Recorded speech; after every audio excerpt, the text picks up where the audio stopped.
So, what if the beings at the very heart of the whole abduction phenomenon, what if they aren't from some distant planet? What if there's something way, way stranger? Something built, not born? We're about to dive into one of the most out there theories in all of ufology, and it's a story that doesn't start in outer space, but deep inside our own minds. I mean, just let that sink in for a second. That one idea, right there, from author Whitley Strieber, it just flips the entire script. Suddenly, this isn't about visitors from another star system. Nope, this is about manufactured beings, things that were specifically designed to interact with us, on a level we might have completely forgotten about. All right, so to really get our heads around this theory, we have to go back to the beginning. We have to understand the absolutely terrifying, reality-shattering encounter that kicked this whole thing off.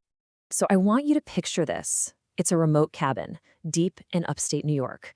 We're in the dead of winter, 1985. It's freezing. Whitley Strieber is asleep, and then something wakes him. It's not a noise exactly, more like a deep humming presence that just fills the entire room. And he can't move at all. He is completely paralyzed. And then he sees them. In the doorway, 3 small figures.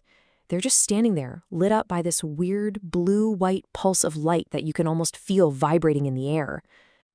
And then the smell hits him. It's this overpowering chemical stench that just floods the room. Think ammonia mixed with the smell of burnt hair. It's the kind of detail that makes this impossible moment feel terrifyingly real.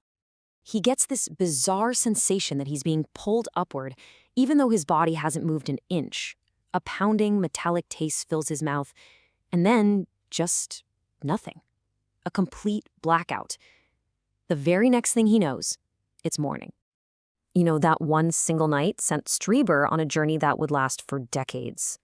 But the conclusion he eventually reached, it wasn't about aliens from space. No, it was something, well, something much closer to home. And honestly, in a lot of ways, much more disturbing. So here it is, Strieber's big conclusion. These beings aren't the results of millions of years of evolution on some far-off planet. He believes they're engineered organisms. Think of them like living, breathing biological machines built for a very specific purpose. Right, so how in the world does someone arrive at a conclusion that specific, that wild?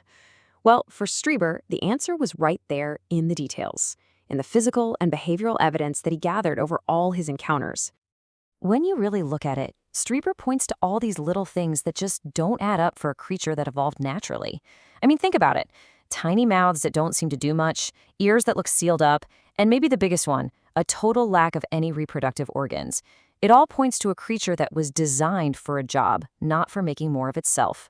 And then you get to the really weird stuff, like this networked, almost hive-mind consciousness, and their ability to talk to you directly mind to mind just by making eye contact.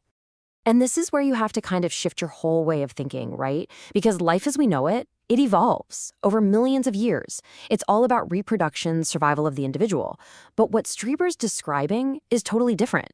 It's something designed, constructed. It operates as one big network. The individual doesn't matter nearly as much as the function of the whole group. Okay, so if they're built, that leads to the 2 biggest questions, right?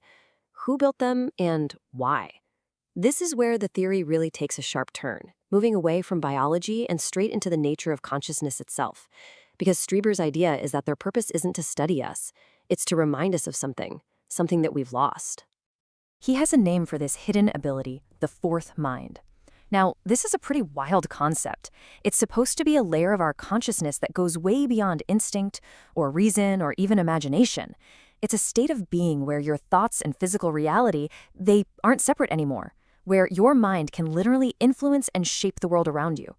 I know, it sounds like something out of a comic book, but Strieber argues it's a real, forgotten part of what it means to be human. So if you follow this theory, the encounters themselves, all the fear, the high strangeness of it all, it's basically a form of shock therapy for humanity. These beings are like a mirror or maybe a catalyst. They're designed to shock our minds out of our normal, everyday thinking and force us to face the fact that this deeper, much more powerful layer of consciousness even exists.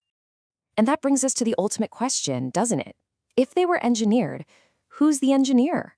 Are we talking about some kind of leftover technology from a lost, ancient human civilization that actually figured out this mind over matter stuff? Or are they something else entirely? like probes sent from another reality, a whole other dimension where living in this fourth mind state is just normal. And that's really the thought I want to leave you with. Maybe the biggest secret here isn't about them at all. Maybe it's about us. The possibility that when we look at them, we're really just seeing a reflection of our own lost potential. A tiny glimpse of a power that's just sitting there, dormant, inside every single one of us. If you want to dive deeper into this or other case files that really challenge what we think we know, you can hear the full breakdown over on the Probably True podcast and Substack. All the links for that are right down below. And just a quick heads up, some parts of this explainer might have been created with a little help from AI, but the concept, the direction, and all of the research behind it are 100% human. Thanks so much for tuning in.